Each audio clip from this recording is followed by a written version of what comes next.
I was sitting in my car at 11 p.m. on a Thursday night, engine off, warehouse lights buzzing behind me like insects that never slept. 12-hour shift, steel-toed boots kicked off. My shoulders ached in that familiar, dull way that came from managing logistics all day, tracking shipments, fixing mistakes, holding everything together so nothing collapsed. I hadn't even opened my phone to scroll. I was just sitting there, hands resting on the steering wheel, letting the quiet sink in. Then my phone lit up. Instagram. A post from him. The caption hit first. Sometimes you have to break someone's heart to find your own happiness. My breath stalled, not sharp, not panicked, just paused. I tapped the photo. Sunset light, warm colors. His body angled toward someone else, arm wrapped around a woman I recognized instantly. Close, familiar, comfortable in a way you don't fake. His sports recovery coach. The woman he'd been seeing for his body, for his muscles, for his joints, for himself. 3 months. 3 months of appointments, extra sessions, late evenings, protein smoothies after workouts. 3 months of me being told I was overthinking when I noticed how often her name came up, how his phone was always face down, how his schedule had suddenly become very flexible. I didn't cry. I didn't throw my phone. I didn't comment, didn't like, didn't unfollow. I just sat there, heart beating slow and heavy, like something inside me had already accepted the truth before my mind caught up. We'd been together 4 years. 4 years of me working long hours at a distribution center, managing chaos so other people never had to see it. 4 years of him working part-time at a boutique downtown, talking about creative freedom and needing space. 4 years of him insisting we needed a bigger apartment for his projects, his energy, his home routines. $2,100 a month. In my name, I paid the rent, the utilities, the internet, the parking spot. He contributed when he felt like it. And now he was posting poetry about broken hearts and happiness with the woman who had been helping his recovery. The comments were already flooding in. Heart emojis, so proud of you. You deserve this. Yes, King. I watched them stack up, one after another, like applause I wasn't meant to hear. 20 minutes passed. Then I turned the key. I didn't drive home. I drove to my friend Derek's place and knocked once. Can I crash here for a few days? I asked when he opened the door. He took one look at my face and stepped aside. Guest room's yours. That night, while my boyfriend was probably still wrapped in someone else's validation, I went back to the apartment. I packed my clothes, my work gear, my tools, the TV I'd paid for. My grandmother's cast iron pans he used to complain were too heavy. I left the decorative pillows, the essential oil diffuser, the wall hangings. I didn't leave a note. Because when a woman stops asking questions and starts removing her name from things, the ending has already begun. And he had no idea what was coming next. I met him 4 years earlier, back when my life felt smaller, but steadier. I was still new at the distribution center then, learning how to keep a warehouse running without losing my mind. Long days, clipped radio calls, problem solving on the fly. I liked the structure. I liked knowing that if something went wrong, I could trace it, fix it, and move on. He walked into my life through mutual friends at a casual get-together. Nothing dramatic. No sparks flying across the room. Just conversation that flowed easily. He laughed at my dry jokes. I liked how he listened without interrupting, how he asked questions instead of waiting for his turn to talk. He was charming in a soft way, not loud, not flashy, the kind of man who made you feel seen because he leaned in when you spoke. Back then, he talked about ambition differently. He wanted to figure things out. He wanted a job that didn't drain him. He wanted balance. I respected that. I still do, in theory. When we started dating, it felt calm, reliable, the kind of relationship people envy quietly. He worked retail part-time at a boutique downtown. I worked full-time, climbing fast. We split expenses at first, roughly. Not evenly, but with intention. I paid more. He promised it was temporary. I'll pick up more hours once things stabilize, he'd say, brushing it off. I just don't want to burn out. I believed him. When my income increased, so did our lifestyle. Slowly, almost without noticing. A better apartment, nicer furniture, groceries that didn't come from the clearance rack. Things that made life feel easier. The $2,100 apartment had been his idea. I need space to create, he said, to breathe. The smaller place feels suffocating. I ran the numbers. I could afford it, barely. But I loved him. And love, I thought, meant compromise. So I signed the lease. In my name. His credit had taken a hit a couple of years earlier when he tried to start a small business that went nowhere. He was listed as an authorized occupant, not a leaseholder. At the time, it didn't bother me. We were a team, or so I thought. We had routines, Sunday grocery runs, late night takeout after my shifts, him talking while I half listened, exhausted on the couch. He complained, sometimes gently, sometimes not, about my hours. You're always tired. You're here, but not really here. I need more from you emotionally. I tried, I really did. I adjusted shifts when I could, brought work stress home less, listened more. But there was always something else he needed. More attention, more affirmation, more space. 3 months before everything fell apart, he mentioned feeling stiff, tight, off. I think my body's out of balance, Val, he said. I need to do something for myself. That's when he joined the gym. Boutique, expensive, structured. $180 a month. I hesitated. We talked about the budget. He promised he'd cover part of it. And that's when he mentioned her. His sports recovery coach. She's helping me fix mobility issues, he said. It's not about aesthetics, it's health. I nodded, supported it, encouraged it even. Because back then, I still believed we were building something together. I didn't realize I was the foundation he planned to walk away from. The changes didn't arrive all at once. They slipped in quietly, dressed up as self-improvement. At first, it was his schedule. Gym days multiplied, from 2 a week to 4, then 5. Sessions that used to last an hour stretched into 2, sometimes longer. He'd come home later, skin flushed, energy humming in a way that felt unfamiliar. Not tired, not spent, charged. She adjusted my program, he'd say, tossing his bag by the door. We added recovery work. It's important not to rush progress. I nodded, asked how it felt, tried to sound supportive. Then came the phone, always nearby, always face down. If it buzzed while we were watching something, he'd glance at the screen, smile briefly, then flip it back over. When I asked who it was, he didn't hesitate, but the answer was always the same. Just my coach. The words started to land differently after a while. He talked about her a lot, not in a flirtatious way, at least not overtly. More like admiration dressed up as respect. She really understands biomechanics. She notices things other trainers miss. She's helping me feel strong again. I told myself that was normal, that I was projecting, that I was tired and sensitive and imagining patterns that weren't there. But my body noticed things before my brain did. The way he showered immediately after coming home from the gym now, the way he lingered over the mirror longer than usual, the way he corrected my posture when I stood, repeating phrases that didn't sound like his. Then there were the drinks. Protein smoothies, he called them. He started meeting her for them after sessions, said it helped with recovery, said it was part of the program. You don't mind, right? He asked once, already pulling on his jacket. I mean, you know how important this is to me. The question wasn't really a question. The first time I mentioned discomfort, his expression changed, not angry, defensive. You're being insecure, he said calmly. She's a professional. This is her job. I felt my jaw tighten, but I swallowed it. I'm just saying it feels like a lot, I replied. The time, the messaging. He exhaled, slow and practiced. You should be supportive, he said. I finally found something that makes me feel good about myself. That sentence lodged somewhere deep in my chest. Because I realized then that my role had shifted. I wasn't his partner anymore. I was the obstacle to his happiness. The apartment began to feel different after that.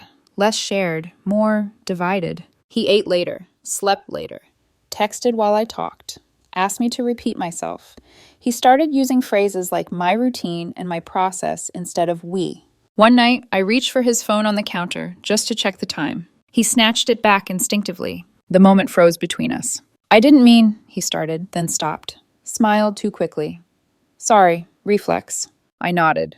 But something inside me shifted. Trust doesn't usually shatter. It thins. It stretches until it can't hold weight anymore. And I could feel it happening, slowly, quietly, while I was still trying to convince myself that nothing was wrong. The night everything broke didn't feel dramatic at first. It felt ordinary. I clocked out late, another long shift, another problem solved that no one would remember by morning. My body moved on autopilot as I walked to my car, the warehouse lights humming behind me, my shoulders tight with that familiar mix of exhaustion and responsibility. I sat in the driver's seat for a moment before starting the engine. Just breathing. That's when my phone buzzed. Not a text, not a call. A notification. Instagram. I almost ignored it. I usually did.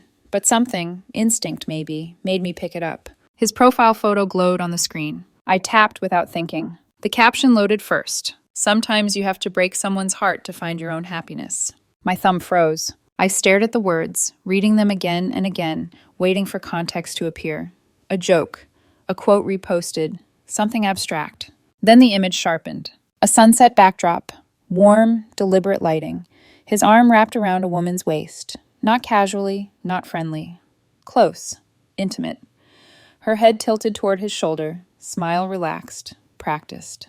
His sports recovery coach. The same woman he'd told me not to worry about. The same woman who was just helping his body heal. The same woman whose name had lived in his phone for 3 months. I felt my chest tighten, not like panic, more like pressure, like something heavy settling exactly where it belonged. I scrolled. The comments were already pouring in. So happy for you. You deserve this. Yes, King. Heart emojis, fire emojis, applause disguised as pixels. People congratulating him. On ending us. I didn't cry. I didn't comment. I didn't message him asking for an explanation. Didn't demand answers. Didn't call him out publicly the way he'd just called me disposable. I sat there, phone resting in my palm, my pulse steady in my ears. 4 years reduced to a caption. 4 years of shared space, shared routines, shared bills, rewritten as an obstacle he'd overcome. I locked my phone, and something inside me went very, very quiet. I didn't drive home right away. I just sat there, the car cooling around me, watching the warehouse lights flicker. When I finally turned the key, I didn't head toward our apartment. I drove to Derek's. When he opened the door, I didn't bother explaining. I just held out my phone. He read the caption, whistled softly. Damn, he said, that's public. Can I crash here for a few days, I asked. Of course. That night, while my boyfriend was busy celebrating his honesty, I went back to the apartment alone. I packed quietly. My clothes, my work gear, my laptop, my tools, the TV I'd bought, my grandmother's cast iron pans he always complained were too heavy. I left the decorative pillows, the essential oil diffuser, the wall hangings he loved. I didn't leave a note. I didn't confront him. Because the moment he chose to announce another woman to the world, the conversation was already over. The lease was in my name. So was everything else that mattered. And by the time he realized what he'd done, the consequences would already be in motion. The first thing people expect after betrayal is noise. Screaming, crying, messages sent and unsent. A woman collapsing under the weight of what she's just lost. That wasn't what happened. What came instead was stillness. The kind that settles in your chest when your body understands something your heart hasn't finished processing yet. I lay awake in Derek's guest room that night, staring at the ceiling, listening to the hum of the refrigerator down the hall, my phone face down on the nightstand. I didn't check it. I already knew what would be there. The next morning I woke before my alarm. My eyes felt dry, my thoughts oddly clear. No nausea, no panic, just a slow, steady resolve. I showered, got dressed, drove back to the apartment while he was still at work. I moved through the space like a stranger. His shoes by the door, his mug in the sink. The throw blanket folded the way I liked it, because I was always the one who folded it. I didn't rush. I didn't slam drawers or yank hangers off the rod. I took what was mine. Everything else stayed. At the leasing office, the property manager, Brenda, looked up as I walked in. I'd dealt with her enough times over the years that she recognized me immediately. Hey, she said carefully. Everything okay? No, I said, but I need to remove an authorized occupant and terminate my lease at the end of the month. She blinked, then nodded. Since you're the sole leaseholder, that's straightforward, she said, pulling up my file. We'll need 30 days' notice for termination. That's fine. And the occupant? She asked gently. He's not on the lease, I said. I'm removing him today. She studied my face for a moment, then turned the screen toward me. Just need your signature. My hand didn't shake. I signed. The pen scratched against paper, final and clean. Back in my car, I sent one message. Saw your post. Moving on like you suggested. Your things are at the apartment. Then I blocked his number. Blocked him on Instagram, on Facebook, on every platform where he might try to explain himself. Even LinkedIn. I didn't want closure. I wanted distance. By the time I arrived at work, my manager asked if everything was okay. I told him I needed to put in for a transfer to our northern facility. Same role, same pay. Lower cost of living, a place that had been asking for help for months. He didn't hesitate. Send the paperwork, he said. We'll make it happen. That afternoon, the calls started. Unknown numbers, missed calls, voicemails I didn't listen to. Then they came from other people's phones. His mother left one, her voice sharp and offended, talking about rights, about how I couldn't just abandon her son. I didn't respond. My sister forwarded me a message she'd received. Accusations. Concern dressed up as moral outrage. I deleted it. Because the truth was simple. He had made his choice loudly. I was just honoring it quietly. And the silence I left behind? That's what he couldn't stand. The silence didn't calm things down. It detonated them. By the third day, he realized I wasn't coming back. Not to argue, not to cry, not to negotiate some softer version of the ending he'd already posted for the world to see. And that's when the panic set in. Because silence only works when the other person still believes they have leverage. He didn't call me directly. He couldn't. I'd made sure of that. So he borrowed other people's voices. The first voicemail came from his mother. I didn't listen to it. Derek did. By accident. He'd been playing music in the kitchen when his phone lit up with a number he didn't recognize. He listened long enough to realize it wasn't meant for him. She's intense, he said, handing the phone back to me. Says you can't just throw her son out, that he has rights. I felt a flicker of something then. Not guilt, not fear. Amusement. Because I knew exactly what her son didn't have. A lease, an income that could cover rent, a backup plan. The next message went to my sister. Different tone, same entitlement. She was concerned. He was devastated. I was overreacting. My sister didn't bother softening it when she told me. I didn't reply, she said. But if she calls again, I won't be nice. By the end of the week, the Instagram story changed. Gone were the sunsets and poetic captions. In their place, anyone know of affordable studio apartments? Looking for a fresh start. Why is everything so expensive? Each post felt less curated, more frantic. A mutual friend, someone I barely spoke to anymore, sent me screenshots without commentary. I didn't ask for them, didn't need them. I already knew what was happening. He worked 20 hours a week at the boutique. On a good paycheck, he brought home maybe $600 every 2 weeks. His half of the rent, when he paid it at all, had never been half. $300, $400, sometimes nothing. He'd floated on my income for years and called it partnership. By day 7, he was selling things. Designer clothes, accessories I'd bought as gifts, even a bag I recognized immediately, something I'd saved for months to surprise him with one Christmas. Marked down, desperate. And the woman he'd chosen? She started disappearing from his feed. No more gym selfies, no more sunsets. Turns out a sports recovery coach didn't make enough money to support a suddenly single man with expensive tastes and no lease. The truth traveled faster than I ever could. Then the leasing office called. Hi, Brenda said, her voice careful. He came in today, demanding to see the lease. I closed my eyes briefly. He's insisting he has tenant rights, she continued. Claims he's been paying rent. Did he provide proof? I asked. Some Venmo transactions, she said. Labeled stuff and apartment. A few hundred a month. That was utilities and groceries, I said calmly. I paid full rent every month. I have statements. That's what I thought, she said. We just wanted to keep you informed. By the second week, he escalated again. He showed up at the apartment while I was at work, tried his key, tried the window. The doorbell camera I'd installed, something he once mocked me for, caught everything. Security escorted him out. He screamed, threatened lawsuits, accused me of abuse. That night, my manager called. He reached out, he said carefully, claimed you were having a mental health crisis. My stomach dipped, but only for a second. HR reviewed everything the next morning. The lease, the footage, the Instagram post. They'd seen it before. He's blocked from contacting the company, HR told me. If he tries again, we'll involve legal. That was when the public campaign started. Posts about being thrown away, about financial abuse, about being punished for honesty. A GoFundMe appeared. Goal, $5,000. Raised, $127. Mostly family. The woman he'd chosen was gone completely by then. And the louder he became, the clearer it was to everyone else who had really been holding his life together. The strange thing about finally being free is that your body doesn't celebrate right away. It crashes. The chaos around him kept escalating.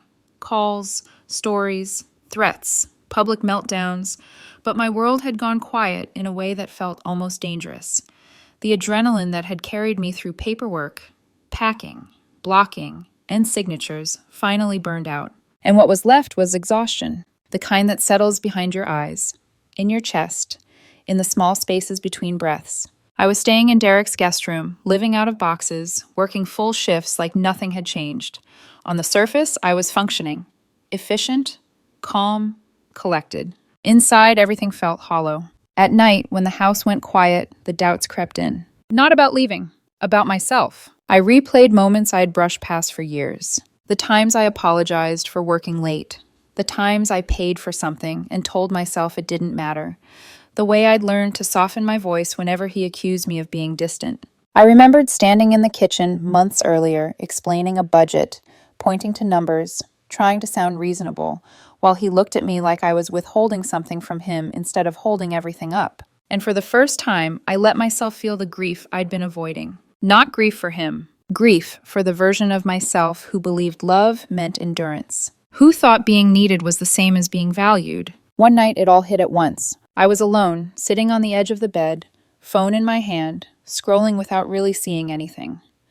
My chest tightened, my throat closed, my breathing went shallow, not panicked, just heavy. I set the phone down and stared at my hands. They were steady. That scared me more than shaking would have, because it meant this wasn't a breakdown. It was a reckoning. I realized then how much of my identity had been wrapped around being useful, reliable, the one who fixed things, the one who paid, the one who stayed calm while someone else unraveled.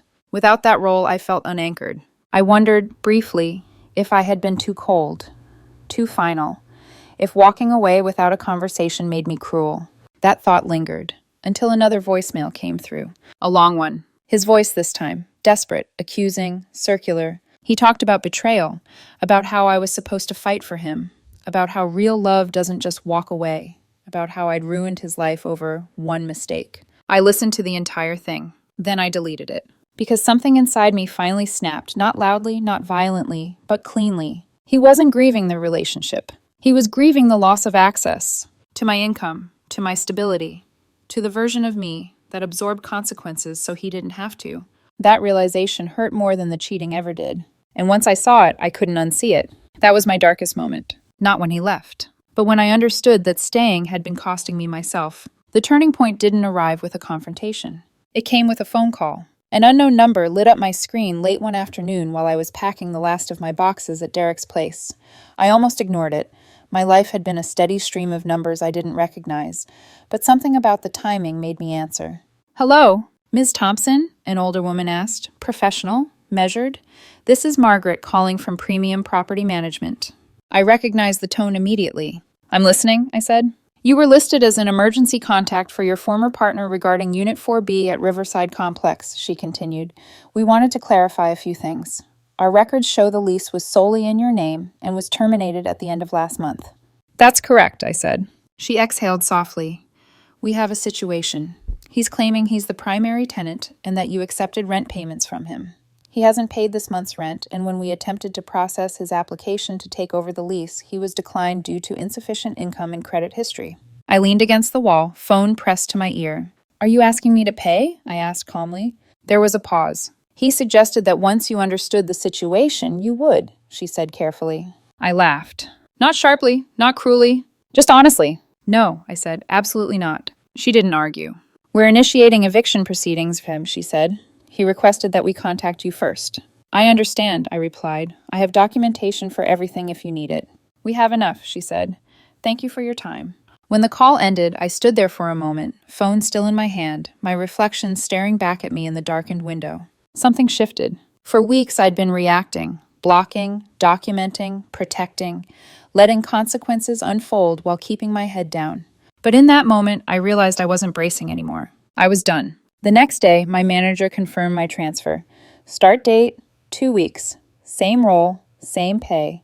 Cheaper rent, shorter commute. I signed the offer letter without hesitation. That evening, his mother tried one last time. She called my workplace. This time, she reached my manager directly. Accusations, threats, emotional blackmail wrapped in concern. My manager shut it down. "Your son's housing situation is not our responsibility," he told her. "If you call again, we'll involve law enforcement." After that, the messages slowed. Not because he understood, but because the doors were finally closed. I found a one-bedroom near the new facility. Quiet, affordable, mine. No shared closets, no shared bills, no shared explanations. As I packed my car for the move, I felt something unfamiliar settle in my chest.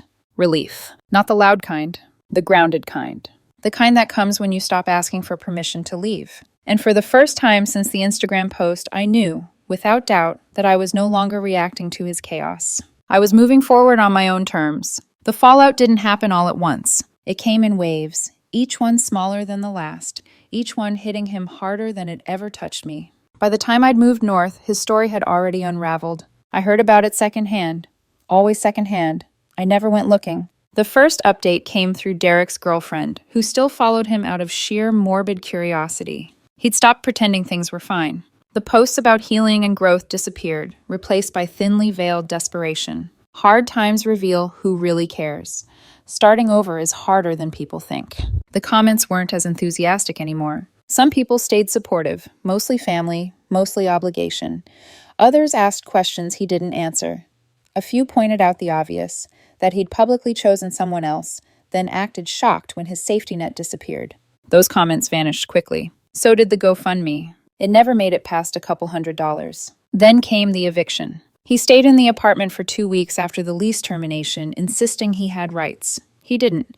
Without my name on anything, without proof of rent payments, without income to qualify, there was nothing he could do. The eviction notice went on his record. I imagined him standing there, reading it, finally realizing that consequences don't care about intentions or captions. His sports recovery coach was gone completely by then. Turns out she'd never planned to be anything permanent. She had roommates, a tight budget, a life that didn't include financially supporting a grown man who thought love was a sponsorship. I heard he'd tried to spin the story, said she used him, said she led him on. No one bought it. A mutual friend let slip that he'd moved in with another friend temporarily, sleeping on a couch.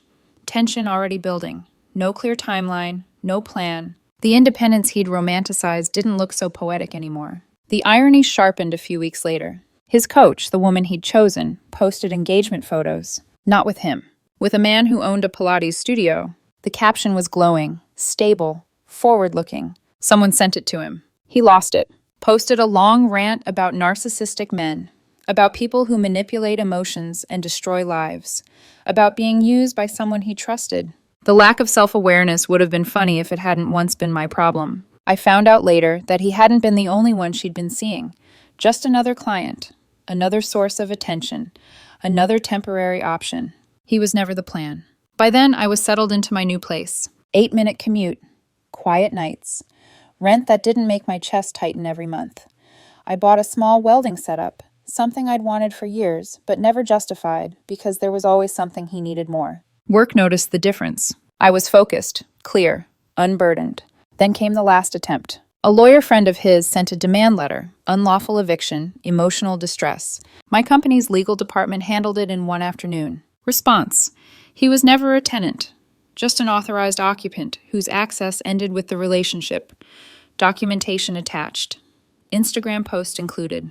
I never heard from that lawyer again. The final ripple came quietly. A LinkedIn notification. He'd viewed my profile. Then again. I didn't block him. I let him look. Because by then, there was nothing left for him to reach. 2 months later, my life looked nothing like it had before. Not because it was louder, not because it was happier in the way people like to perform online, but because it was mine. I was sitting at my small kitchen table in my new place when I got the email. Promotion confirmed. 15% raise. Recognition for stepping into a broken system and fixing it without drama. I stared at the screen for a long moment before exhaling. Not in disbelief, in relief. I posted about it. Brief, professional, no subtext. Within an hour, he viewed it. I noticed. And then I closed the app. I started therapy around that time, not because I missed him, but because I didn't want to repeat myself. My therapist said something during our 3rd session that stuck with me. He wanted you to fight for him, she said, because fighting would have validated his worth. When you walked away, you removed the mirror. She was right. The opposite of love isn't hate. It's indifference. Looking back, the red flags weren't hidden. The part-time job by choice. The expensive tastes funded by someone else's labor. The way every request for shared responsibility became an accusation of control. The constant hunger for validation, applause, reassurance. The sports recovery coach wasn't the cause. She was the catalyst. What ended us wasn't the post. It was what the post revealed. 3 weeks after I moved out, he really did get the call about rent he couldn't afford. And it wasn't my problem. It never should have been. I'm not dating. I'm not rushing to replace anything. I'm working, building, learning who I am when I'm not carrying someone else's weight. And it turns out I like her. To anyone reading this who's standing at the edge of a similar decision, when someone shows you who they are, believe them. When they publicly announce they're choosing someone else, let them. Don't beg, don't negotiate, don't perform strength. Protect yourself legally, protect yourself financially. Then walk away. The best revenge isn't drama, it's absence. Because the heart he broke wasn't just mine, it was the one keeping his life afloat. And living free, without apologizing for it, will always matter more than proving a point.